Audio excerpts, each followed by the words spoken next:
Hello, everyone. Thank you all for sharing your powerful stories. We heard a lot of information yesterday and really inspiring and devastating stories at the same time. One of the biggest challenges with endometriosis is we don't know what causes it, but hopefully I'd like you to walk away from my talk today with a little bit of hope and inspiration that there is change coming, and there are also things that you can do to leverage some of the cutting-edge science that's coming along to help today. These are just my affiliations, and I have no conflict of interest here. As I said, what causes endometriosis is still a mystery, although hopefully I'll share with you some insights that genetic expression is giving us that I think will be an absolute game changer in both how we diagnose it and how we treat it. We know that there's no one single cause, and therefore there's no one single treatment. You cannot follow the conventional medical model of, oh, you have a disease, here's a pill for you, right? And so we have to take a different approach in terms of how we look at this disease. When I dive into the genetic expression research, it gives me such hope, and I see this across many diseases, and endometriosis is no different. It's just lagging a little bit behind, but it's so encouraging to see there is research going on. It's just not ready to be translated directly into the clinical practice yet, but it is coming. And what it opens up are better, non-invasive diagnostic tests that can be done with a simple blood test, right? We can look at this for earlier detection. You don't necessarily have to get to the point where you're needing surgery for both diagnosis and treatment. There is the potential that we can address this much earlier and potentially prevent the progression that is so devastating. We can personalize treatments for each woman, and that is something that, again, we do with multiple other diseases. Endometriosis is getting there, and we can apply some of the knowledge we've used in order to help with endometriosis as well. And lastly, is it possible to prevent the disease if we know your predispositions, if we know your makeup? I don't know yet, but I'm putting there as a hopeful question that maybe we'll be able to say yes to that someday. We know that endometriosis has a familial nature. We know it's inherited, and there is a significant genetic component. But equally as important is that your environment plays an equal role. So about 50% of the risk of endometriosis is due to gene mutations, which are pretty rare, and very common changes in your genes called SNPs, and I'll talk about that in a little bit. But it's a 50-50 mix. Yes, you have your genes, but you have a 50% ability to influence how those genes are expressing and how they're impacting you personally, and that's what I want to focus on today, on the things that you can potentially change and make a difference. So what is gene expression? Let's go into this and hopefully give you a little bit of the science without overwhelming you. So DNA is our genetic code, right? So we have everything that happens in our biology, our biochemistry, our hormones, our digestion, everything that happens is run by the code in our DNA. It codes for proteins that are the workhorses of our biochemistry. Now, specific sections of these DNA are called genes, and that's what contains each specific code for each specific protein. But we can get errors in this DNA code. And if we get errors in this DNA code, then the protein that gets produced may not function as well. It may not be produced at all. There's a wide variety in how that can express itself. You can have rare mutations. These cause diseases like sickle cell anemia, Down syndrome, but much more common are what we call polymorphisms. These are teeny little changes in our DNA, often abbreviated SNPs for single nucleotide polymorphisms. These are common. We each have millions of them. They're what helps make us each unique, but they can potentially predispose us to developing diseases by altering the biochemical systems in which they're coding for. One of the ones that you may have heard of, it's probably the most common, the first well-known, is MTHFR, and that's one of a family of millions of SNPs that we look at. It used to be pretty black and white. You had genetics and you had SNPs, but now we know there's actually a whole continuum, and BRCA1 is a really good example. BRCA1, not every woman who has BRCA1 gene mutation gets cancer. Why is that? It's because there are other things in play that can modify that.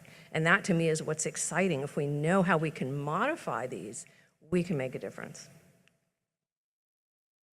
There's another layer. So we have the genetic code, but above that is called epigenetics. So the epigenetics are these little tags on your DNA that they're not part of the DNA sequence, but they control access to the DNA. So they essentially turn genes on and off.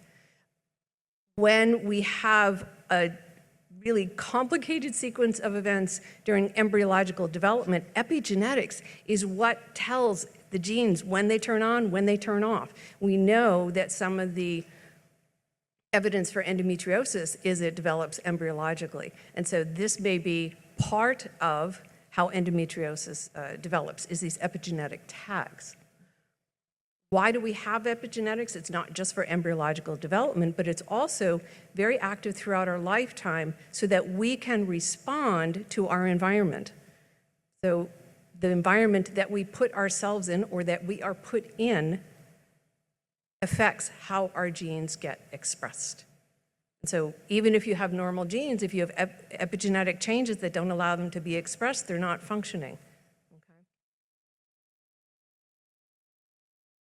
These are all additive. All of these processes regulate gene expression, how our genes, how our DNA code ends up in a protein that hopefully functions its best, but maybe not always. All of these can be inherited. Epigenetics, as I said, can be altered during your lifetime. And some of the changes are very quick, which we'll go into. All of these are linked to endometriosis.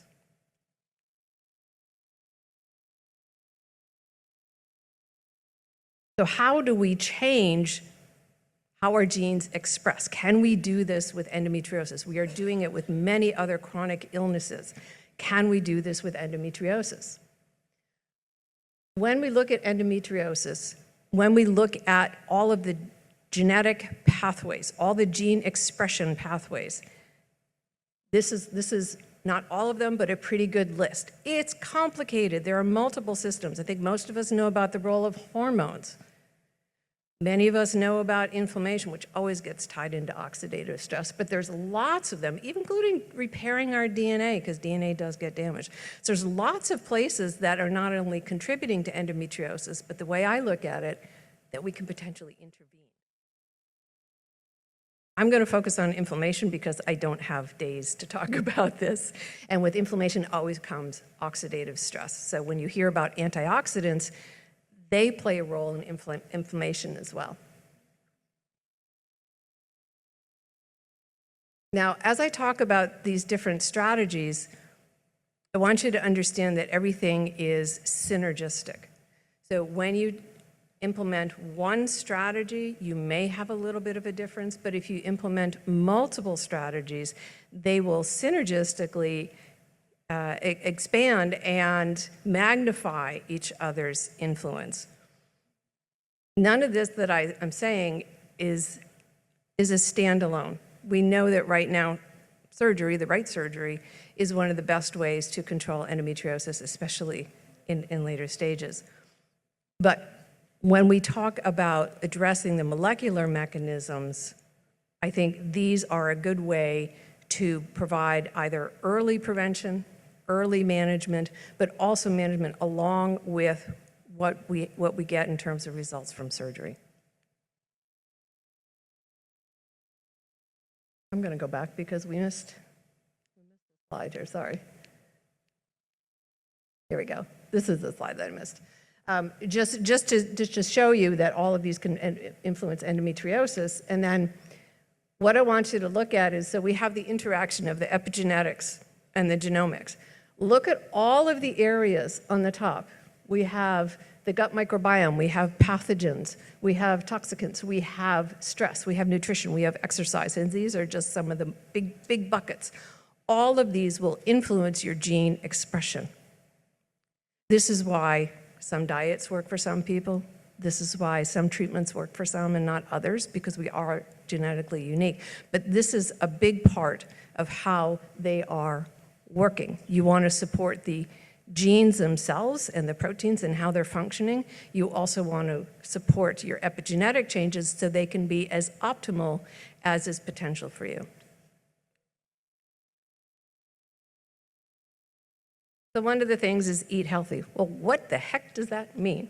You know, in my work in personalized medicine, I use somebody's genomics and epigenetics to really personalize what they need. You don't have to get tested. You don't have to know that in order to know some basic strategies that you can do today.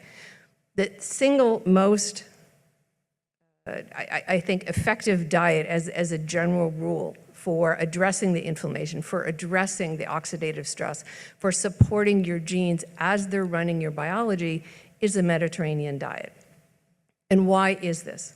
Because it contains nutrient-dense foods that are anti-inflammatory, that contain lots of vitamins and minerals that are needed for your biochemistry to run. But they also have a lot of what's called phytonutrients. Phytonutrients are not vitamins and minerals. They're other components in food that talk to your genes. They talk to your epigenetics. So things like resveratrol, though I wouldn't recommend red wine as the source, but this is our curcumin, you may have heard of, turmeric.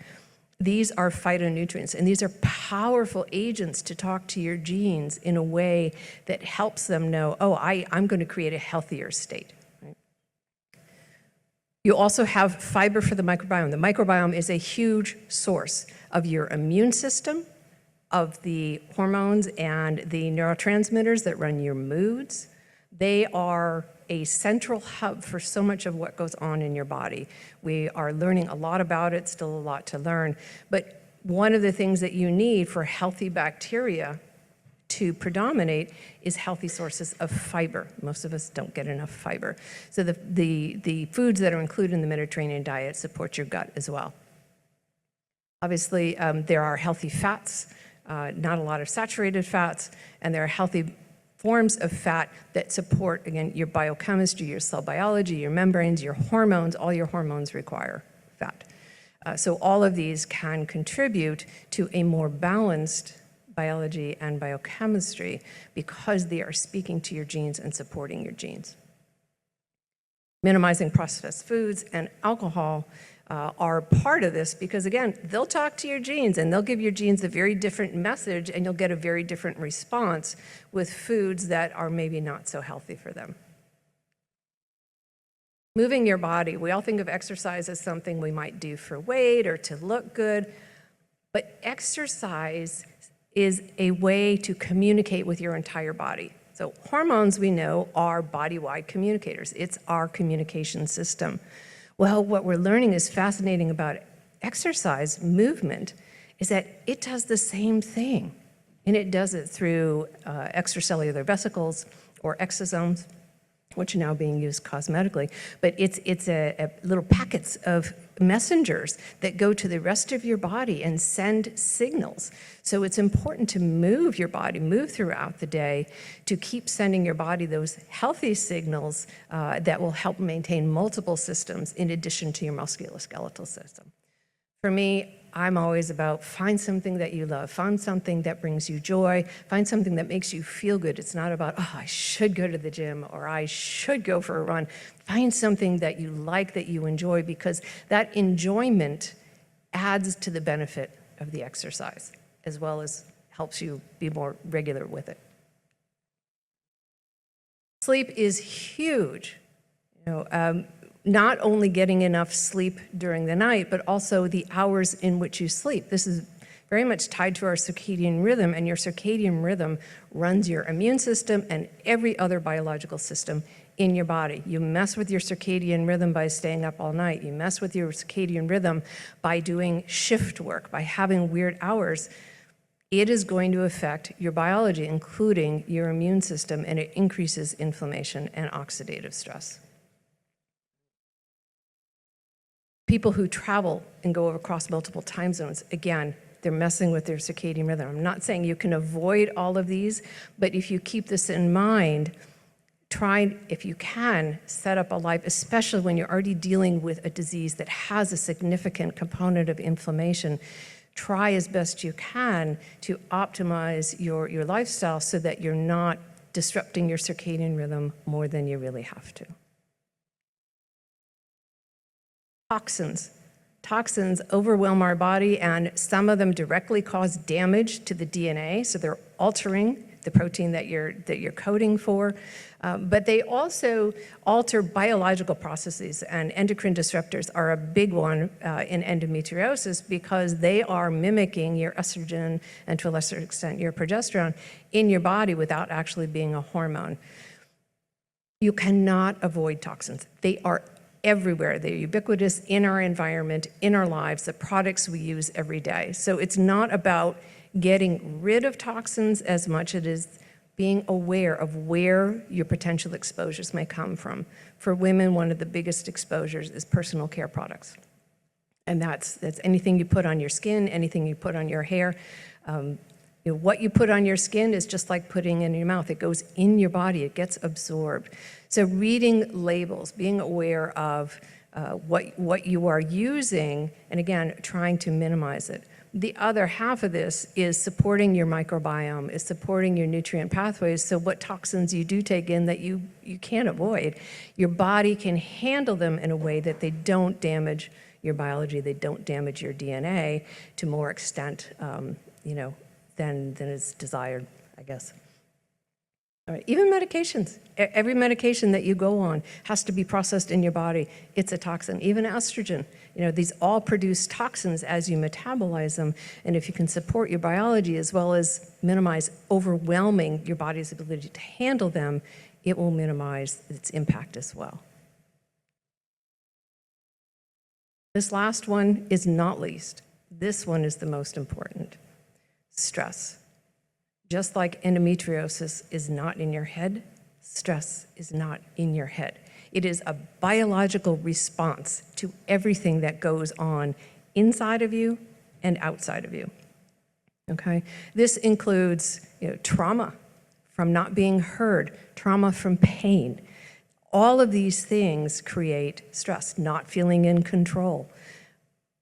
These are very real and have very real impact on your biology. And this is one of, to me, the preventable things of, in getting earlier diagnosis, earlier recognition, earlier treatment.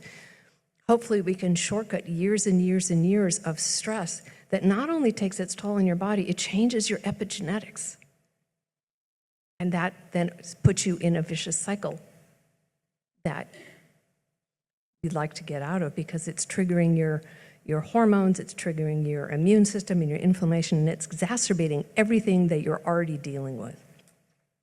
Find ways for you that manage stress. And I suggest you have multiple tools in your toolbox because there isn't just one thing that you're going to need. You want a baseline. A lot of people find meditation, exercise.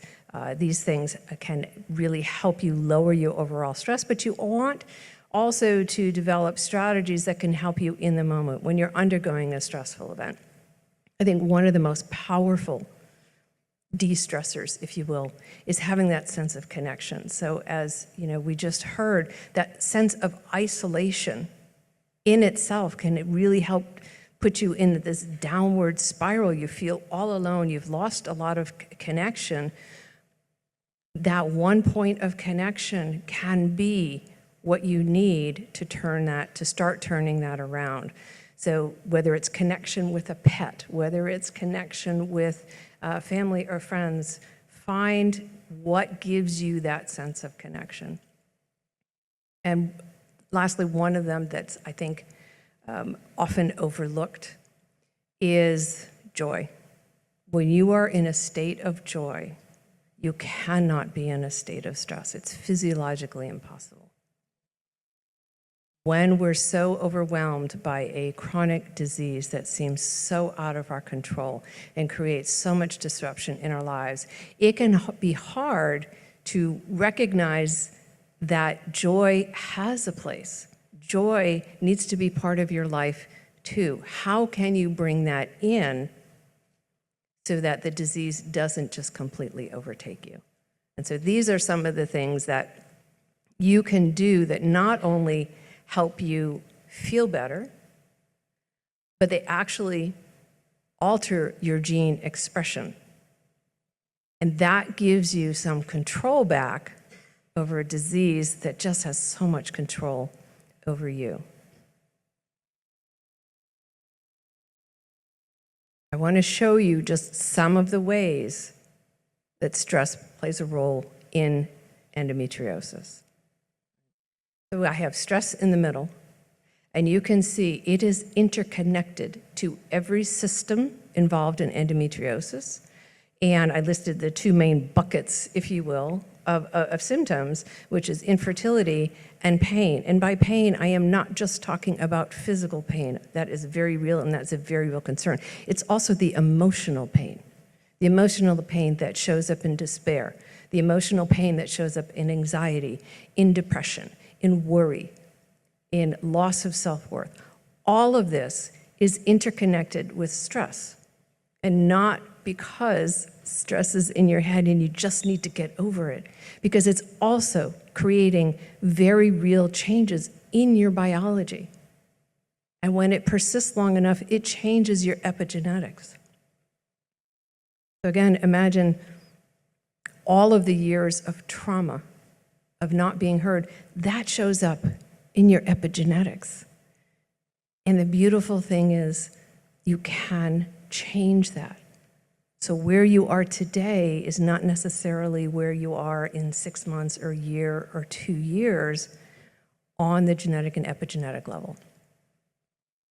And so that to me is what's so powerful about some of these strategies that we use that we call complementary. I don't prefer alternative. I prefer complementary because as somebody who's been in conventional Western medicine, as somebody who's been in a lot of other healing modalities, they complement each other because they're all trying to support you as a person, mind, body, and soul. And you have to address all of those to get true healing.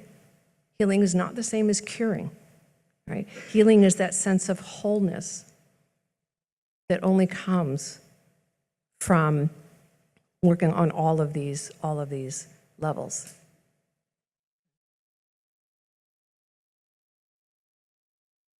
We each also have our own way of responding to stress.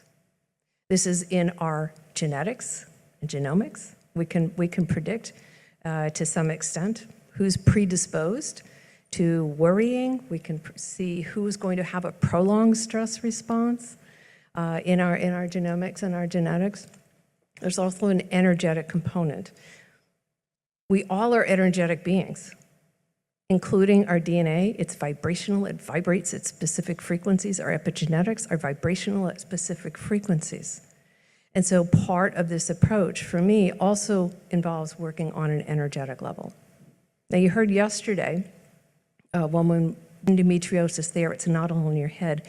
I use tools as well that help women say, oh my gosh, that's me. Okay, I can, and then from that point, you can start working with what you have, working with yourself rather than against yourself. And I think for me that this is one of the biggest areas I see in terms of stress. We think we're supposed to be somebody else. But when we start actually embracing and being ourselves, that can be one of the most powerful ways of decreasing stress. So these are just some of the ways that I see in terms of how women are predisposed to responding to stress. And you may recognize yourself in one of these or not. For some people, it's about finding the answer. They're the researchers. You're the ones that are Googling all night, trying to find what is the answer. And that is a really healthy stress response. When you go down the rabbit hole of saying, well, it's just never enough, it's never enough, I need to find the right answer, that's just never enough, that can actually create stress because it's out of balance with your normal stress response. Some people, they just get busy. They get so busy because they need to feel like they're doing something, right? If you don't have control over whatever's in front of you, okay, well, let me find something that I do have control over. And being busy, again, it's not bad. It just may be how you respond to stress.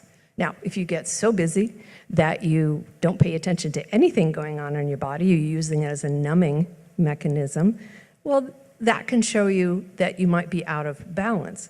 And then there are strategies that you can use to get back into balance and back into your higher level of your coping mechanism, if you will. All right. Some people are warriors, and we've certainly seen many warriors here in this conference. Not everybody is designed to be a warrior. So if that's you, you go for it. You know, you go out, you go to battle, and you bring your troops along with you, right? The people that will follow you into battle. You can also end up battling everyone and everything because that at least gives you a sense of purpose. So again, your healthy stress response can get out of balance, and what are the markers that we can use to help you know when that happens and how to get back into balance. And if that's not you, it's okay. You have your own contribution. For some people, it's about going within, finding answers within. It's about retreating to your inner self for a while. It may be very invisible to all the people around you, but there's still a lot of work going on inside. You know, and that's okay. Now, if you withdraw to the extent that you're completely cutting yourself off, again, that's your normal stress response, just being out of balance. And how do you then get back into balance? So those are some of the things, in addition to the genomics and epigenetics, that I really focus on working with women because, again, they're all influencing each other. If there's one thing that hopefully you can walk away from this is there is hope. There are a lot of people researching not only causes but potential treatments, potential early diagnostics, but you can use this information today. And I encourage you to start with embracing yourself. We are each unique, genetically, epigenetically, energetically, we are each unique. We all have our own gifts. We all have our own ways of making a difference in the world, whether that's for one person or for many. And I think in this day and age, social media can be used absolutely for positive things, as we've seen. But it can also be very damaging because we're comparing ourselves to what people, post. And I think that, coming back to embracing your own uniqueness can really take a lot of pressure and a lot of stress off of us as well. Okay? And as I said, one of the things I work with women is, when are you out of balance? This is just one example, but it's all different places. It's nutritionally, it's energetically, it's epigenetically, all of these layers. And then how do you get back into balance so that you can be as healthy and as feeling as good as you can in that moment? So thank you very much. We did create a guide for you that goes over a lot of this information and some more. And you can get it if you email us at this email address here. We would be glad to send it to you. So, questions? Yeah, during the COVID era, we learned we could see lung disease with ultrasound technologies. So in your work on college campuses for genetic and breast cancer screening, is there a possibility that at the same time we're using breast sonograms to find breast cancer in college-age students or high-risk genetic patients, that we can look at the lung as well and see early endometriosis changes in the lung lining, the pleural lining? That's a good question. I think theoretically there is. I'm not a radiologist, so I couldn't speak to that. But I think I think if it's big enough and it's, visible enough, yeah, potentially that could be done. Hi, thank you so much for your work. This is like one of my favorite topics. In your opinion, what do you think is the most important epigenetic intervention, assuming we do have endometriosis, we are seeing it recurrently, et cetera? They're are so intertwined. I would say diet and stress are probably the two biggest places to focus on. I think that they will have the biggest impact. Thank you. Yeah.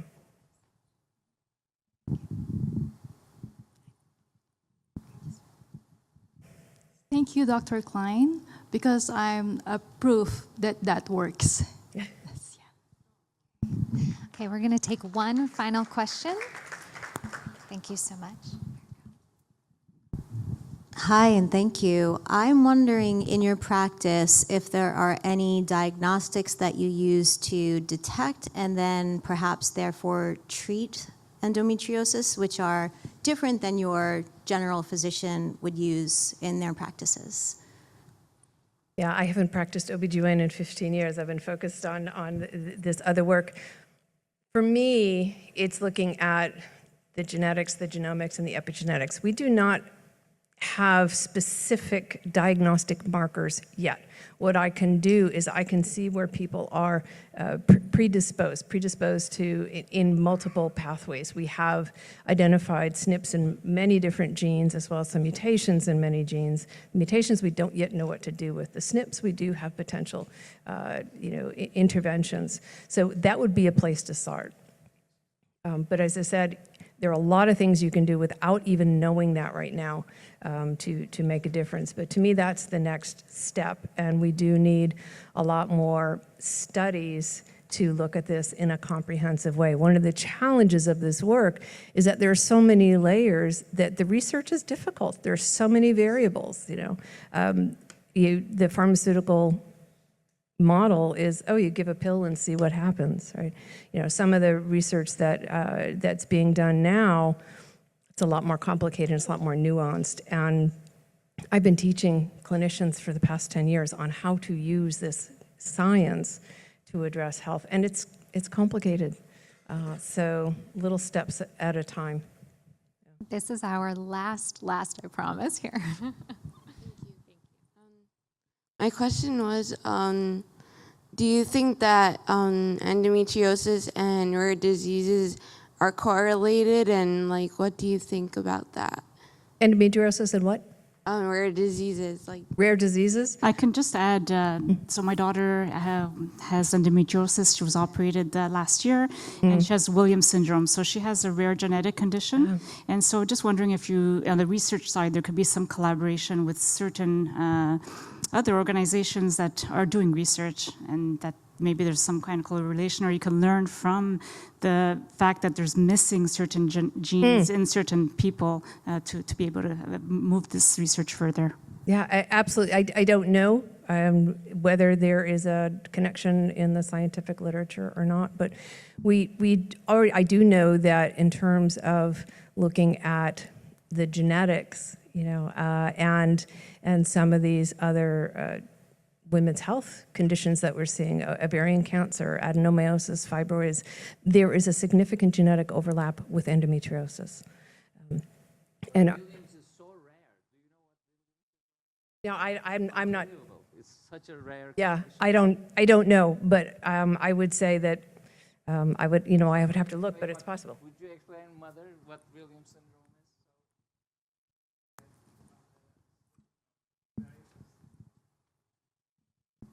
So Williams syndrome is a condition that I'm missing my 7 chromosome, and there's a lot of other stuff that goes on with it, other kinds of things, and it's very complicated. but I know that a lot of people have like autism and Down syndrome, but Williams syndrome is very different. And Right. I think that a lot of people that I know with the condition have similar issues and similar things. So I just wanted to say that.